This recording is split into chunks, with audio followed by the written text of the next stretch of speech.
ನೀವು ದೇವರ ದೃಷ್ಟಿಯಲ್ಲಿ ವಿಶೇಷವಾದ ವ್ಯಕ್ತಿ. ವಿಶೇಷವಾದ ವ್ಯಕ್ತಿಯನ್ನು ದೇವರು ಮರೆಯುತ್ತಾರ? ದೇವರು ನಿಮ್ಮನ್ನು ಮರೆಯುವುದಿಲ್ಲ. ನಿಮ್ಮನ್ನು ಆಶೀರ್ವಾದ ಮಾಡ್ತಾರೆ, ಉನ್ನತಿಗೆ ತರ್ತಾರೆ, ನಿಮ್ಮನ್ನು ಪೋಷಿಸ್ತಾರೆ, ನಿಮ್ಮನ್ನು ಬಲಪಡಿಸ್ತಾರೆ, ನಿಮ್ಮನ್ನು ಸಂತೈಸ್ತಾರೆ, ನಿಮ್ಮನ್ನು ರೂಪಿಸ್ತಾರೆ, ನಿಮ್ಮನ್ನು ಉಪಯೋಗಿಸುತ್ತಾರೆ. ಯಾಕಂದರೆ ನೀವು ದೇವರ ದೃಷ್ಟಿಯಲ್ಲಿ ವಿಶೇಷವಾದ ವ್ಯಕ್ತಿಯಾಗಿದ್ದೀರ. ನೀವು ಸೋತು ಹೋಗಿದ್ದೀರೋ, ಕಣ್ಣೀರಿನಲ್ಲಿದ್ದೀರೋ, ನನ್ನನ್ನು ಯಾರು ಪ್ರೀತಿ ಮಾಡ್ತಾರೆ ಎಂಬುದಾಗಿ ವೇದನೆ ಪಡ್ತಿದ್ದೀರೋ, ದೇವರಿಂದ ವಾಕ್ಯದ ಮೂಲಕ ನಿಮ್ಮೊಟ್ಟಿಗೆ ಮಾತನಾಡ್ತಿದ್ದಾರೆ. ನೀವು ದೇವರ ದೃಷ್ಟಿಯಲ್ಲಿ ವಿಶೇಷವಾದ ವ್ಯಕ್ತಿಯಾಗಿದ್ದೀರಾ. ದೇವರ ರಾಜ್ಯವನ್ನು ಕಟ್ಟುವುದಕ್ಕಾಗಿ, ನೆಡುವುದಕ್ಕಾಗಿ, ಈ ಕಾರ್ಯಗಳನ್ನು ಮಾಡುವುದಕ್ಕೋಸ್ಕರ ಜನಗಳ ಮೇಲೂ ರಾಜ್ಯಗಳ ಮೇಲೂ ನಿನ್ನನ್ನು ಈ ದಿನ ನೇಮಿಸಿದ್ದೇನೆ.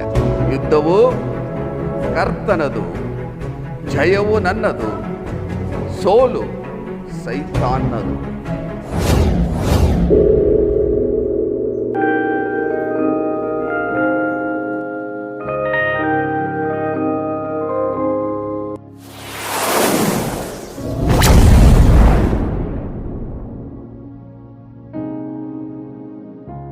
ಕರ್ತನಲ್ಲಿ ಪ್ರಿಯರಾದವರೇ, ದೇವರ ಜೀವವುಳ್ಳ ವಾಕ್ಯವನ್ನು ಧ್ಯಾನ ಮಾಡಲು ಯೇಸು ಕ್ರಿಸ್ತನ ಅತೀ ಪರಿಶುದ್ಧವಾದ ನಾಮದಲ್ಲಿ ನಿಮ್ಮನ್ನು ಪ್ರೀತಿಯಿಂದ ನಾವು ಸ್ವಾಗತ ಮಾಡುತ್ತೇವೆ. ಇಂದು ಧ್ಯಾನ ಮಾಡುವಂಥ ವಿಷಯ, ನೀವು ದೇವರ ದೃಷ್ಟಿಯಲ್ಲಿ ವಿಶೇಷವಾದ ವ್ಯಕ್ತಿ. ನೀವು ದೇವರ ದೃಷ್ಟಿಯಲ್ಲಿ ನಿಜವಾಗಲೂ ವಿಶೇಷವಾದ ವ್ಯಕ್ತಿಯಾಗಿದ್ದೀರ. ದೇವರು ನಿಮ್ಮನ್ನು ವಿಶೇಷವಾದ ವ್ಯಕ್ತಿಯಾಗಿ ನೋಡ್ತಾ ಇದ್ದಾರೆ. ಒಂದು ವೇಳೆ ನೀವಿರುವಂಥ ಸ್ಥಳದಲ್ಲಿ ಅನೇಕ ಜನರು ನಿಮ್ಮನ್ನು ಕೇವಲವಾಗಿ ನೋಡ್ಬೋದು, ಕೇವಲವಾಗಿ ಮಾತನಾಡ್ಬೋದು, ಕೇವಲವಾಗಿ ನಿಮ್ಮನ್ನು ಪರಿಗಣಿಸಿರಬಹುದು. ಒಂದು ವೇಳೆ ನಿಮ್ಮ ಬಂಧು ಬಾಂಧವರು ನಿಮ್ಮನ್ನು ಕೇವಲವಾಗಿ ಮಾತನಾಡಿ, ಕೇವಲವಾಗಿ ಪರಿಗಣಿಸಿರಬಹುದು. ಆದರೆ ನೀವು ದೇವರ ದೃಷ್ಟಿಯಲ್ಲಿ ಏನಾಗಿದ್ದೀರಿ ಎಂಬುದಾಗಿ ತಿಳಿದುಕೊಳ್ಳುವಾಗ ಮೊದಲು ನಿಮ್ಮ ಹೃದಯದಲ್ಲಿ ಸಂತೋಷ ಉಂಟಾಗ್ತದೆ. ನಂತರ ಈ ಲೋಕದಲ್ಲಿ ಧೈರ್ಯವಾಗಿ ನೀವು ಜೀವಿಸ್ತೀರ. ನೋಡ್ರಿ, ವಾಕ್ಯದಲ್ಲಿ ಏನು ಬರೆಯಲ್ಪಟ್ಟಿದೆ? ಯೆಶಾಯನ ಪ್ರವಾದನ ಗ್ರಂಥ 43ನೇ ಅಧ್ಯಾಯ 4ನೇ ವಚನದಲ್ಲಿ, ನೀನು ನನ್ನ ದೃಷ್ಟಿಯಲ್ಲಿ ಅಮೂಲ್ಯನೂ ಮಾನ್ಯನೂ ಪ್ರಿಯನೂ ಆಗಿರುವುದರಿಂದ ಎಂಬುದಾಗಿ ಬರೆಯಲ್ಪಟ್ಟಿದೆ. ನೋಡ್ರಿ ಪ್ರಿಯರೇ, ನೀವು ದೇವರ ದೃಷ್ಟಿಯಲ್ಲಿ ಏನಾಗಿದ್ದೀರಾ? ಮೊದಲದಾಗಿ ಅಮೂಲ್ಯರು, ಮಾನ್ಯರು, ಪ್ರಿಯರೂ ಆಗಿದ್ದೀರಾ. ನೀವು ದೇವರ ದೃಷ್ಟಿಯಲ್ಲಿ ಅಮೂಲ್ಯರು, ಮಾನ್ಯರು, ಪ್ರಿಯರಾಗಿದ್ದೀರ. ಹಾಗಾದರೆ ನೀವು ದೇವರ ದೃಷ್ಟಿಯಲ್ಲಿ ವಿಶೇಷವಾದ ವ್ಯಕ್ತಿ. ವಿಶೇಷವಾದ ವ್ಯಕ್ತಿಯನ್ನು ದೇವರು ಮರೆಯುತ್ತಾರ? ದೇವರು ನಿಮ್ಮನ್ನು ಮರೆಯುವುದಿಲ್ಲ. ನಿಮ್ಮನ್ನು ಆಶೀರ್ವಾದ ಮಾಡ್ತಾರೆ, ಉನ್ನತಿಗೆ ತರ್ತಾರೆ, ನಿಮ್ಮನ್ನು ಪೋಷಿಸ್ತಾರೆ, ನಿಮ್ಮನ್ನು ಬಲಪಡಿಸ್ತಾರೆ, ನಿಮ್ಮನ್ನು ಸಂತೈಸ್ತಾರೆ, ನಿಮ್ಮನ್ನು ರೂಪಿಸ್ತಾರೆ, ನಿಮ್ಮನ್ನು ಉಪಯೋಗಿಸುತ್ತಾರೆ. ಯಾಕಂದರೆ ನೀವು ದೇವರ ದೃಷ್ಟಿಯಲ್ಲಿ ವಿಶೇಷವಾದ ವ್ಯಕ್ತಿಯಾಗಿದ್ದೀರ. ನೀವು ಹೇಳಬೇಕೀಗ, ನಾನು ದೇವರ ದೃಷ್ಟಿಯಲ್ಲಿ ವಿಶೇಷವಾದ ವ್ಯಕ್ತಿ, ನಾನು ದೇವರ ದೃಷ್ಟಿಯಲ್ಲಿ ಅಮೂಲ್ಯನು, ನಾನು ದೇವರ ದೃಷ್ಟಿಯಲ್ಲಿ ಮಾನ್ಯನು, ನಾನು ದೇವರ ದೃಷ್ಟಿಯಲ್ಲಿ ಪ್ರಿಯನೂ ಆಗಿದ್ದೇನೆ, ನಾನು ದೇವರ ದೃಷ್ಟಿಯಲ್ಲಿ ವಿಶೇಷವಾದ ವ್ಯಕ್ತಿ ಆಗಿದ್ದೇನೆ ಎಂಬುದಾಗಿ ಹೇಳುವಾಗ ನಿಮಗೆ ಹೋರಾಟಗಳನ್ನು ತರಲು ಅವನಿಂದ ಆಗುವುದಿಲ್ಲ. ನಾನು ದೇವರ ದೃಷ್ಟಿಯಲ್ಲಿ ವಿಶೇಷವಾದ ವ್ಯಕ್ತಿ ಅಂತ ಹೇಳುವಾಗ ಸೈತಾನ್ ನಿಮ್ಮನ್ನು ನೋಡಿ ಭಯ ಪಡ್ತಾನೆ. ನೋಡ್ರಿ ಪ್ರಿಯರೇ, ವಿಶೇಷವಾದ ವ್ಯಕ್ತಿಯನ್ನು ದೇವರು ಯಾವ ರೀತಿ ಪ್ರೀತಿ ಮಾಡ್ತಾರೆ? ಯೆರೆಮೀಯನ ಪ್ರವಾದನ ಗ್ರಂಥ 31ನೇ ಅಧ್ಯಾಯ 3ನೇ ವಚನದಲ್ಲಿ, ನಾನು ನಿನ್ನನ್ನು ಪ್ರೀತಿಸಿರುವುದು ಶಾಶ್ವತ ಪ್ರೇಮದಿಂದಲೇ, ಆದ ಕಾರಣ ನಿನ್ನನ್ನು ಮಮತೆಯಿಂದ ಸೆಳೆದುಕೊಂಡಿದ್ದೇನೆ. ಹಲ್ಲೆಲೂಯಾ. ದೇವರ ಪರಿಶುದ್ಧವಾದ ನಾಮಕ್ಕೆ ಸ್ತೋತ್ರವಾಗಲಿ. ಯಾವ ಮನುಷ್ಯನೂ ನಿಮ್ಮನ್ನು ಶಾಶ್ವತವಾಗಿ ಪ್ರೀತಿ ಮಾಡುವುದಿಲ್ಲ. ಆದರೆ ದೇವರ ವಾಕ್ಯದಲ್ಲಿ ನೋಡ್ತೇವೆ, ನಾನು ನಿನ್ನನ್ನು ಪ್ರೀತಿಸಿರುವುದು ಶಾಶ್ವತ ಪ್ರೇಮದಿಂದಲೇ, ಆದ ಕಾರಣ ನಿನ್ನನ್ನು ಮಮತೆಯಿಂದ ಸೆಳೆದುಕೊಂಡಿದ್ದೇನೆ. ದೇವರು ನಿಮ್ಮನ್ನು ಮಮತೆಯಿಂದ ಸೆಳೆದುಕೊಂಡಿದ್ದಾರೆ. ಯಾಕಂದರೆ ನಾವು ದೇವರ ದೃಷ್ಟಿಯಲ್ಲಿ ಅಮೂಲ್ಯರು, ಮಾನ್ಯರು, ಪ್ರಿಯರು ಆಗಿದ್ದೇವೆ. ನೀವು ಹೇಳ್ತಾ ಇರಬೇಕು ಮನೆಯಲ್ಲಿ, ನಾನು ದೇವರ ದೃಷ್ಟಿಯಲ್ಲಿ ಅಮೂಲ್ಯನು, ಮಾನ್ಯನು, ಪ್ರಿಯನು ಆಗಿದ್ದೇನೆ. ನೀವು ಹೇಳುವಾಗ ನಿಮಗೆ ಸಂತೋಷ ಆಗ್ತದೆ, ನಿಮ್ಮ ಹೃದಯದಲ್ಲಿ ಆನಂದ ಆಗ್ತದೆ. ದೇವರಿಗೆ ನೀವು ಅತಿ ಪ್ರಿಯರಾಗಿರುವುದರಿಂದ ದೇವರು ನಿಮ್ಮ ಜೊತೆಯಲ್ಲೇ ಇರ್ತಾನೆ. ಯಾವ ರೀತಿ ಇರ್ತಾನಂತೆ? ಯೆರೆಮೀಯನ ಪ್ರವಾದನ ಗ್ರಂಥ 20ನೇ ಅಧ್ಯಾಯ 11ನೇ ವಚನದಲ್ಲಿ, ಯೆಹೋವನಾದರೂ ಭಯಂಕರ ಶೂರನಾಗಿ ನನ್ನ ಸಂಗಡ ಇದ್ದಾನೆ. ದೇವರು ಭಯಂಕರ ಶೂರನಾಗಿ ನಮ್ಮ ಸಂಗಡ ಇದ್ದಾನಂತೆ. ನೀವು ವಾಕ್ಯವನ್ನು ಕೇಳುವಾಗ ಎಷ್ಟು ಸಂತೋಷ ಆಗ್ತದೆ. ಖಂಡಿತವಾಗ್ಲೂ ನಿಮ್ಮ ಹೃದಯದಲ್ಲಿ ಆನಂದ ಆಗ್ತದೆ.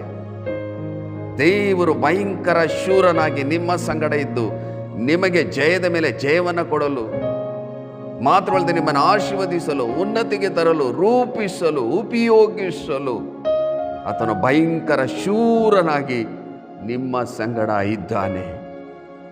ಕರ್ತನಲ್ಲಿ ಪ್ರೀತಿಯುಳ್ಳ ದೈವ ಜನರೇ, ನನ್ನ ಸಹೋದರ, ನನ್ನ ಸಹೋದರಿ, ನೀವು ಸೋತು ಹೋಗಿದ್ದೀರೋ, ಕಣ್ಣೀರಿನಲ್ಲಿದ್ದೀರೋ, ನನ್ನನ್ನು ಯಾರು ಪ್ರೀತಿ ಮಾಡ್ತಾರೆ ಎಂಬುದಾಗಿ ವೇದನೆ ಪಡ್ತಿದ್ದೀರೋ, ದೇವರಿಂದ ವಾಕ್ಯದ ಮೂಲಕ ನಿಮ್ಮೊಟ್ಟಿಗೆ ಮಾತನಾಡ್ತಿದ್ದಾರೆ. ನೀವು ದೇವರ ದೃಷ್ಟಿಯಲ್ಲಿ ವಿಶೇಷವಾದ ವ್ಯಕ್ತಿಯಾಗಿದ್ದೀರಾ. ದೇವರ ದೃಷ್ಟಿಯಲ್ಲಿ ಅಮೂಲ್ಯರು, ಮಾನ್ಯರು, ಪ್ರಿಯರಾಗಿದ್ದೀರಾ. ದೇವರು ನಿಮ್ಮನ್ನು ಶಾಶ್ವತವಾಗಿ ಪ್ರೀತಿ ಮಾಡ್ತಾರೆ. ಮಾತ್ರವಲ್ಲದೆ ಭಯಂಕರ ಶೂರನಾಗಿ ಈ ಲೋಕದ ಜೀವಿತವೆಲ್ಲ ನಿಮ್ಮ ಸಂಗಡ ಇರುತ್ತಾರೆ. ಹಲ್ಲೆಲೂಯಾ. ದೇವರ ಪರಿಶುದ್ಧವಾದ ನಾಮಕ್ಕೆ ಸ್ತೋತ್ರವಾಗಲಿ. ಭಯಂಕರ ಶೂರನಾಗಿ ದೇವರು ನಮ್ಮ ಸಂಗಡ ಇದ್ದಾನೆ. ನೀವು ಹೇಳಬೇಕು, ಯೇಸು ಕ್ರಿಸ್ತನು ಭಯಂಕರ ಶೂರನಾಗಿ ನನ್ನ ಸಂಗಡ ಇದ್ದಾನೆ. ದೇವರು ನನ್ನ ಸಂಗಡ ಇರುವುದರಿಂದ ಯಾವ ಹೋರಾಟಗಳು ಬಂದರೂ, ಸಮಸ್ಯೆ ಬಂದರೂ ನಾನು ಭಯಪಡುವುದಿಲ್ಲ. ಯಾಕಂದರೆ ಯುದ್ಧವು ಕರ್ತನದು, ಜಯವು ನನ್ನದು, ಸೋಲು ಸೈತಾನನದು. ನೀವು ಹೇಳಬೇಕು, ಯುದ್ಧವು ಕರ್ತನದು, ಜಯವು ನನ್ನದು, ಸೋಲು ಸೈತಾನನದು. ಇದನ್ನು ನೀವು ಹೇಳುವಾಗ ನಿಮ್ಮ ಹೃದಯದಲ್ಲಿ ಆನಂದ ಉಂಟಾಗ್ತದೆ. ದೇವರು ಭಯಂಕರ ಶೂರನಾಗಿ ನಿಮ್ಮ ಸಂಗಡ ಇದ್ದಾನಂತೆ. ನೋಡ್ರಿ, ದೇವರ ದೃಷ್ಟಿಯಲ್ಲಿ ವಿಶೇಷವಾದ ವ್ಯಕ್ತಿಯನ್ನ ದೇವರು ಯಾವ ರೀತಿ ಉಪಯೋಗಿಸ್ತಾರೆ ಎಂಬುದಾಗಿ ಇಲ್ಲಿ ಬರೆಯಲ್ಪಟ್ಟಿದೆ. ಯೆರೆಮೀಯನ ಪ್ರವಾದನ ಗ್ರಂಥ 1ನೇ ಅಧ್ಯಾಯ 9ರಿಂದ 10 ವಚನದಲ್ಲಿ, ಆಗ ಯೆಹೋವನು ಕೈ ಚಾಚಿ ನನ್ನ ಬಾಯನ್ನು ಮುಟ್ಟಿ, ಇಗೋ ನಿನ್ನ ಬಾಯಲ್ಲಿ ನನ್ನ ಮಾತುಗಳನ್ನು ಇಟ್ಟಿದ್ದೇನೆ. ಕಿತ್ತು ಹಾಕುವುದು, ಕೆಡುವುದು, ನಾಶಪಡಿಸುವುದು, ಹಾಳು ಮಾಡುವುದು, ಕಟ್ಟುವುದು, ನೆಡುವುದು, ಈ ಕಾರ್ಯಗಳನ್ನು ಮಾಡುವುದಕ್ಕೋಸ್ಕರ ಜನಾಂಗಗಳ ಮೇಲೂ ರಾಜ್ಯಗಳ ಮೇಲೂ ನಿನ್ನನ್ನು ಈ ದಿನ ನೇಮಿಸಿದ್ದೇನೆ. ಈ ವಾಕ್ಯವನ್ನು ಗಮನಿಸಿರಿ. ಇಗೋ ನಿನ್ನ ಬಾಯಲ್ಲಿ ನನ್ನ ಮಾತುಗಳನ್ನು ಇಟ್ಟಿದ್ದೇನೆ. ನಮ್ಮ ಬಾಯಲ್ಲಿ ದೇವರ ಮಾತುಗಳಿದೆ. ನಿಮ್ಮ ಬಾಯಲ್ಲಿ ದೇವರ ಮಾತುಗಳನ್ನು ದೇವರು ಇಟ್ಟಿದ್ದಾರೆ. ನೀವು ರಹಸ್ಯವನ್ನು ತಿಳಿದುಕೊಳ್ಳಬೇಕು. ನೋಡ್ರಿ, ಯಾವ ಕಾರ್ಯಗಳನ್ನು ಮಾಡುವುದಕ್ಕಾಗಿ ದೇವರು ನಿಮ್ಮ ಬಾಯಲ್ಲಿ ದೇವರ ಮಾತುಗಳನ್ನು ಇಟ್ಟಿದ್ದಾರೆ ಎಂಬುದಾಗಿ ನೋಡುವಾಗ, ಕಿತ್ತು ಹಾಕುವುದು, ಕೆಡುವುದು, ನಾಶಪಡಿಸುವುದು, ಹಾಳು ಮಾಡುವುದು. ಯಾವುದನ್ನು ಕಿತ್ತಾಕುವುದು? ಸೈತಾನ ರಾಜ್ಯವನ್ನು ಕಿತ್ತಾಕುವುದು, ಕೆಡುವುದು, ನಾಶಪಡಿಸುವುದು, ಹಾಳು ಮಾಡುವುದು. ಸೈತನ ರಾಜ್ಯವನ್ನು ನಾಶಪಡಿಸೋದಕ್ಕೋಸ್ಕರವಾಗಿ, ಕಿತ್ತಾಕೋದಕ್ಕೋಸ್ಕರವಾಗಿ, ಕಿಡಿವಿ ಹಾಕೋದಕ್ಕೋಸ್ಕರವಾಗಿ, ಮಾತ್ರವಲ್ಲದೆ ಕಟ್ಟುವುದು, ನೆಡುವುದು, ದೇವರ ರಾಜ್ಯವನ್ನು ಕಟ್ಟುವುದಕ್ಕಾಗಿ, ನೆಡುವುದಕ್ಕಾಗಿ ಈ ಕಾರ್ಯಗಳನ್ನು ಮಾಡುವುದಕ್ಕೋಸ್ಕರ ಜನಾಂಗಗಳ ಮೇಲೂ ರಾಜ್ಯಗಳ ಮೇಲೂ ನಿನ್ನನ್ನು ಈ ದಿನ ನೇಮಿಸಿದ್ದೇನೆ. ಹಲ್ಲೆಲೂಯಾ. ದೇವರ ಪರಿಶುದ್ಧವಾದ ನಾಮಕ್ಕೆ ಸ್ತೋತ್ರವಾಗಲಿ. ಕಟ್ಟುವುದಕ್ಕಾಗಿ, ನೆಡುವುದಕ್ಕಾಗಿ, ದೇವರ ರಾಜ್ಯವನ್ನು ಕಟ್ಟುವುದಕ್ಕಾಗಿ, ಸೈತನ ರಾಜ್ಯವನ್ನು ಕೆಡುವುದಕ್ಕಾಗಿ, ನಾಶಪಡಿಸುವುದಕ್ಕೋಸ್ಕರವಾಗಿ ದೇವರು ನಮ್ಮ ಬಾಯಲ್ಲಿ ದೇವರ ಮಾತುಗಳನ್ನು ಇಟ್ಟಿದ್ದಾರೆ. ಹಾಗಾದರೆ ದೇವರ ದೃಷ್ಟಿಯಲ್ಲಿ ನಾವು ಎಷ್ಟು ವಿಶೇಷವಾದ ವ್ಯಕ್ತಿಗಳಾಗಿದ್ದೇವೆ. ದೇವರ ಬಾಯ ಮಾತುಗಳು ಕಾರ್ಯ ಸಾಧನೆ ಮಾಡ್ತದೆ. ಅದೇ ರೀತಿಯಲ್ಲಿ ಆತನ ಮಕ್ಕಳಾದ ನಿಮ್ಮ ಮಾತುಗಳು ಕಾರ್ಯ ಸಾಧನೆ ಮಾಡುತ್ತದೆ. ಹಾಗಾದ್ರೆ ನೀವೇನು ಮಾಡಬೇಕು? ಎಲ್ಲ ಸಮಯದಲ್ಲಿ ಬರೀ ಜಯದ ಮಾತುಗಳನ್ನೇ ಮಾತನಾಡಬೇಕು. ದೇವರು ಭಯಂಕರ ಶೂರನಾಗಿ ನನ್ನ ಸಂಗಡ ಇದ್ದಾನೆ. ದೇವರು ನನಗೆ ಜಯದ ಮೇಲೆ ಜಯವನ್ನು ಕೊಡುತ್ತಾನೆ. ದೇವರು ನನಗೆ ಆರೋಗ್ಯವನ್ನು ಅನುಗ್ರಹಿಸಿ ಕೊಡ್ತಾನೆ. ಎಲ್ಲ ವಿಷಯದಲ್ಲೂ ದೇವರು ನನ್ನ ಆಶೀರ್ವಾದ ಮಾಡ್ತಾನೆ. ನನ್ನ ಕುಟುಂಬವನ್ನು ಅಭಿವೃದ್ಧಿಪಡಿಸ್ತಾನೆ, ಆಶೀರ್ವಾದ ಮಾಡ್ತಾನೆ, ರೂಪಿಸ್ತಾನೆ, ಉಪಯೋಗಿಸ್ತಾನೆ. ದೇವರ ಚಿತ್ತ, ದೇವರ ಉದ್ದೇಶ, ದೇವರ ಸಂಕಲ್ಪ ನನ್ನಲ್ಲಿ, ನನ್ನ ಕುಟುಂಬದಲ್ಲಿ ನೆರವೇರ್ತದೆ ಎಂಬುದಾಗಿ ಯಾವಾಗಲೂ ಜಯದ ಮಾತುಗಳನ್ನು ಮಾತನಾಡಬೇಕು. ಯಾಕಂದರೆ ದೇವರು ನಿಮ್ಮ ಬಾಯಲ್ಲಿ ದೇವರ ಮಾತುಗಳನ್ನು ಇಟ್ಟಿದ್ದಾನೆ. ಕರ್ತನಲ್ಲಿ ಪ್ರೀತಿಯುಳ್ಳ ದೈವ ಜನರೇ, ನೀವು ಸೋಲು ಮಾತುಗಳನ್ನೇ ಮಾತನಾಡ್ತಿದ್ದೀರೋ, ನನ್ನ ಜೀವನ ಮುಗಿದೋಯ್ತು, ನನಗೆ ಯಾರು ಸಹಾಯ ಮಾಡುವರಿಲ್ಲ, ಯಾರು ನನ್ನ ಪ್ರೀತಿ ಮಾಡುವರಿಲ್ಲ, ನಾನು ಏನು ಮಾಡುವುದು ಎಂಬುದಾಗಿ ಅನೇಕ ಜನರು ಹೇಳುವುದುಂಟು. ಹಾಗಾದರೆ ಇನ್ನು ಮುಂದೆ ನೀವೇನು ಮಾಡಬೇಕು? ಜಯದ ಮಾತುಗಳನ್ನು ಮಾತನಾಡ್ರಿ. ಯಾಕಂದರೆ ನಿಮ್ಮ ಬಾಯಲ್ಲಿ ದೇವರ ಮಾತುಗಳನ್ನು ಇಟ್ಟಿದ್ದಾರೆ. ನೋಡ್ರಿ ಪ್ರಿಯರೇ, ಯೆಶಾಯನ ಪ್ರವಾದನ ಗ್ರಂಥ 52ನೇ ಅಧ್ಯಾಯ 12ನೇ ವಚನದಲ್ಲಿ, ಯೆಹೋವನು ನಿಮಗೆ ಮುಂಬಲವಾಗಿಯೂ ಮುಂದುವರಿಯುವನು, ಇಸ್ರೇಲಿನ ದೇವರು ನಿಮಗೆ ಹಿಂಬಲವಾಗಿರುವನು. ದೇವರು ನಿಮಗೆ ಮುಂಬಲವಾಗಿಯೂ ಹಿಂಬಲವಾಗಿಯೂ ಇದ್ದಾನೆ. ನೀವು ಹೇಳ್ರಿ, ಯೇಸು ಕ್ರಿಸ್ತ ನನಗೆ ಮುಂಬಲವಾಗಿಯೂ ಹಿಂಬಲವಾಗಿಯೂ ಇದ್ದಾನೆ. ನಾನು ಈ ಲೋಕದಲ್ಲಿ ಭಯಪಡುವಂಥ ಅವಶ್ಯಕತೆ ಇಲ್ಲ. ಯಾಕಂದರೆ ದೇವರು ನನಗೆ ಮುಂಬಲವಾಗಿ ಹಿಂಬಲವಾಗಿದ್ದಾನೆ. ಎಲ್ಲಿವರೆಗೂ? ಈ ಲೋಕದ ಜೀವಿತವೆಲ್ಲ ನಮಗೆ ದೇವರು ಮುಂಬಲವಾಗಿ ಹಿಂಬಲವಾಗಿದ್ದಾನೆ. ಅದಕ್ಕಾಗಿ ನೀವೇನು ಮಾಡಬೇಕು? ಯಾವಾಗಲೂ ದೇವರ ವಾಕ್ಯವನ್ನು ಕ್ರಮವಾಗಿ ಓದಬೇಕು. ದೇವರು ಏನೆಲ್ಲ ಹೇಳಿದ್ದಾರೆ ಎಂಬುದಾಗಿ ತಿಳ್ಕೊಳ್ಳಬೇಕು. ದೇವರ ವಾಕ್ಯವನ್ನು ಕ್ರಮವಾಗಿ ಓದಿ ಧ್ಯಾನಿಸಿ ಪ್ರಾರ್ಥನೆ ಮಾಡುವಾಗ ಅನೇಕ ರಹಸ್ಯಗಳನ್ನು ನೀವು ತಿಳ್ಕೊಳ್ಳಬಹುದು. ಕರ್ತನಲ್ಲಿ ಪ್ರೀತಿಯುಳ್ಳ ದೈವ ಜನರೇ, ನನ್ನ ಸಹೋದರ, ನನ್ನ ಸಹೋದರಿ, ಯಾರು ನನಗೆ ಸಹಾಯ ಮಾಡುವರಿಲ್ಲ, ಯಾರ ಬಲವು ನನಗಿಲ್ಲ ಎಂಬುದಾಗಿ ನೀವು ಪರಿತಪಿಸ್ತಿದ್ದೀರೋ, ದೇವರು ನಿಮಗೆ ಮುಂಬಲವಾಗಿಯೂ ಹಿಂಬಲವಾಗಿಯೂ ಇದ್ದಾನೆ. ನೀವು ದೇವರ ದೃಷ್ಟಿಯಲ್ಲಿ ವಿಶೇಷವಾದ ವ್ಯಕ್ತಿ. ನೀವು ಹೇಳಬೇಕು, ನೀವು ಪ್ರಾರ್ಥನೆ ಮಾಡುವಾಗ, ದೇವರನ್ನ ಆರಾಧನೆ ಮಾಡುವಾಗ ಹೇಳಬೇಕು, ದೇವರೇ, ನಿನ್ನ ದೃಷ್ಟಿಯಲ್ಲಿ ನನ್ನನ್ನು ವಿಶೇಷವಾದ ವ್ಯಕ್ತಿಯಾಗಿ ಪರಿಗಣಿಸಿದ್ದೀರಾ, ನಿನಗೆ ಸ್ತೋತ್ರವಾಗಲಿ. ನಿನಗೆ ನಾನು ಅಮೂಲ್ಯನೋ ಮಾನ್ಯನೋ ಪ್ರಿಯನಾಗಿದ್ದೇನಲ್ಲ, ನನ್ನನ್ನು ಶಾಶ್ವತವಾಗಿ ನೀನು ಪ್ರೀತಿ ಮಾಡಿದ್ದೀರಾ, ನಿಮಗೆ ಸ್ತೋತ್ರ. ಭಯಂಕರ ಶೂರನಾಗಿ ನನ್ನ ಸಂಗಡ ಇದ್ದೀರಾ, ಅದಕ್ಕಾಗಿ ನಿನಗೆ ಸ್ತೋತ್ರ. ನನ್ನ ಬಾಯಲ್ಲಿ ನಿನ್ನ ಮಾತನ್ನು ಇಟ್ಟಿದ್ದೀರಾ, ಅದಕ್ಕಾಗಿ ನಿನಗೆ ಸ್ತೋತ್ರ. ನನಗೆ ಮುಂಬಲವಾಗಿ ಹಿಂಬಲವಾಗಿ ಇರುವುದಕ್ಕಾಗಿ ನಿನಗೆ ಸ್ತೋತ್ರ ಎಂಬುದಾಗಿ ಹೇಳಿ ದೇವರನ್ನ ಘನಪಡಿಸಿ ದೇವರನ್ನ ಆರಾಧನೆ ಮಾಡುವಾಗ ದೇವರ ಪ್ರಸನ್ನತೆ ನಿಮ್ಮನ್ನು ಮುಟ್ಟುತ್ತದೆ. ಪರಿಶುದ್ಧಾತ್ಮ ನಿಮ್ಮನ್ನು ಆವರಿಸ್ತಾನೆ, ಆಳ್ವಿಕೆ ಮಾಡುತ್ತಾರೆ. ಮಾತ್ರವಲ್ಲದೆ ದೇವರ ದೈವಿಕ ಬಲವನ್ನು ನೀವು ಹೊಂದಿಕೊಳ್ತೀರ. ಕರ್ತನಲ್ಲಿ ಪ್ರಿಯರಾದವರೇ, ನೀವು ದೇವರ ದೃಷ್ಟಿಯಲ್ಲಿ ವಿಶೇಷವಾದ ವ್ಯಕ್ತಿಯಾಗಿದ್ದೀರ. ಇದನ್ನು ನೆನೆಸಿ ನೀವು ದೇವರನ್ನ ಘನಪಡಿಸಿರಿ. ದೇವರ ಚಿತ್ತ, ದೇವರ ಉದ್ದೇಶ, ದೇವರ ಸಂಕಲ್ಪ ನೆರವೇರಲು ನಿಮ್ಮನ್ನು ಸಮರ್ಪಣೆ ಮಾಡಿರಿ.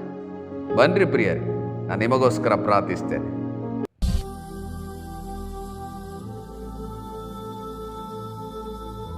ನಮ್ಮನ್ನು ಅತಿಶಯವಾಗಿ ಪ್ರೀತಿ ಮಾಡುವಂಥ ನಮ್ಮ ಪರಲೋಕದ ತಂದೆಯ